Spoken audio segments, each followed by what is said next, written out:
Buenas tardes amigos, nuevamente voy a darles una idea.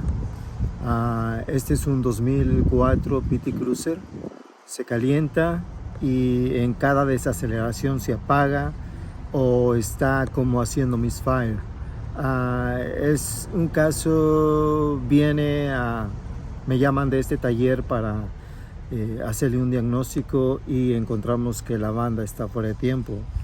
Entonces a veces se toma en cuenta los puntos de adentro de las árboles de levas, que son estos, pero a veces no se toman en cuenta los puntos de afuera de cada árbol de levas, puesto que no hay puntos acá para referencia ni puntos allá para referencia. Entonces en este caso se centra primero el crankshaft, que ahí está el punto con punto, el crankshaft o el cigüeñal, y luego con una regla este tipo se va a medir, se va a alinear el gear de afuera, que está ahí el punto, si lo alcanzan a ver, ahí estoy moviendo la regla un poquito, ahí está el punto de afuera con el punto de afuera, ahí está, más o menos ahí está. A veces, entonces acá puede quedar un poquito fuera de los puntos, pero es normal, está bien. Si mueve un poquito la polea, se va a mover para un lado, puede quedar un medio punto fuera, no hay problema. Mientras los puntos de afuera estén alineados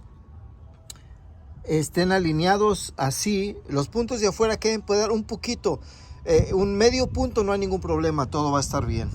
Esa es la idea para el PT Cruiser, que al ponerle la banda a veces no toman en cuenta esos puntos, pero es muy necesario ponerle una regla, medir de una regla de aquí al punto de afuera que alinee con el centro de los camshaft, y aquí pueden quedar un poquito afuera, no importa, pero es así como se alinea la banda del tiempo de un PT Cruiser 2.4, 2004, 2003 o 2002.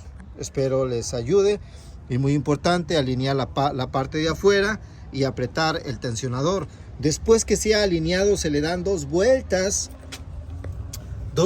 al cigüeñal completas, es una y luego otra, y se vuelve a poner en línea el crankshaft, y luego esto tiene que quedar exactamente alineado. No importa que quede un medio diente afuera de cualquiera de los dos lados o de los dos lados. Espero les ayude en algo para su próximo trabajo. Dios me los bendiga.